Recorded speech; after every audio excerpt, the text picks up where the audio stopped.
I'm here with offensive coordinator Chip Knapp as we get ready for this week's game with Capital. And Coach, it had to be a frustrating week for you, or game on the sideline for you, with all the turnovers taking place.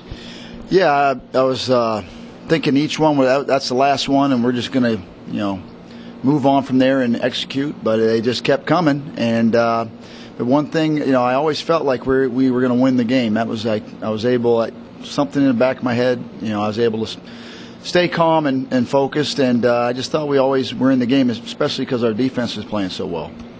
It's certainly been a busy season for you. Just through 3 games. First, you lose Shane McSweeney on that opening possession, and you've had to deal with the change in quarterback with Justin Sottler. Talk about the growth process you've seen as a coordinator in the 3 games.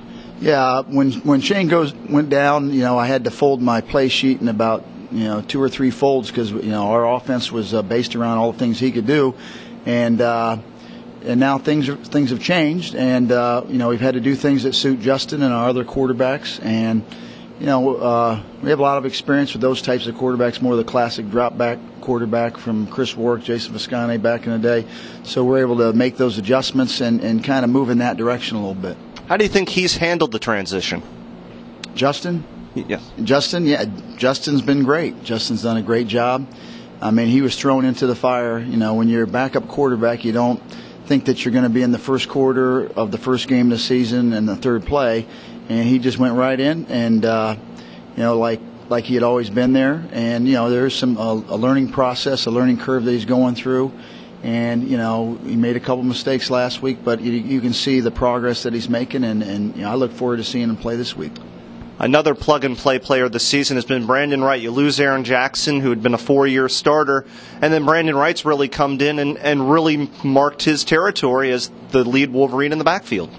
Yeah, Brandon's been great, and really all facets of the game, and with his running the ball, making his reads, his pass protection, and he's graded out very high for a first-year player, and he also has the big play potential anytime he touches the ball, as we saw in the previous 2 or 3 games, that he can score from anywhere on the field.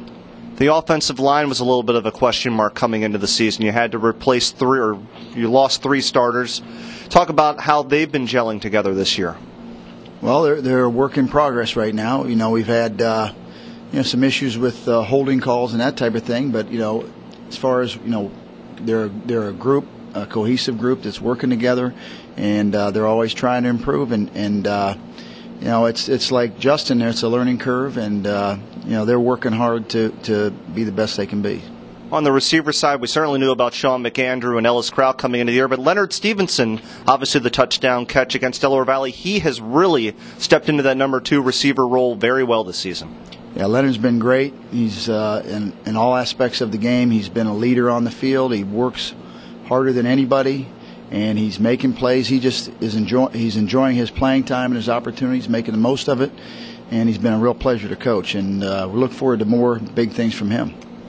Now this week you take on Capital. They're 1-1, but they've only allowed 17 points in the 2 games. Certainly coming off a very tough defense against Delaware Valley, this is going to be another challenge for your offense.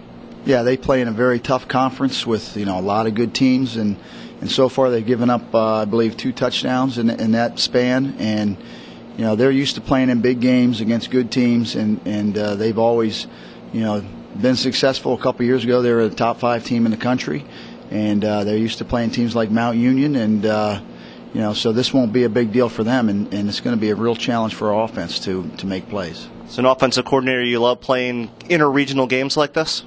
Oh yeah, I mean, I just love playing anybody that's a good team in Division III. We enjoy that, and sometimes it's difficult to get those games, and I got a lot of respect for Capital to schedule this game, and I get to go back home to Ohio, and I'll have a big clan there coming to the game, and it's going to be a good weekend, hopefully for me and for Wesley football.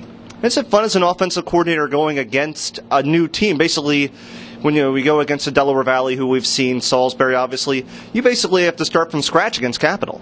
Yeah, it's a whole new world. We have to really, study them, and with a team that you've played before, like Delaware Valley, we know a lot of their tendencies, a lot of their defense, and here it's you got to be ready during the game to make adjustments that maybe you didn't see on film, and we got to be ready this weekend.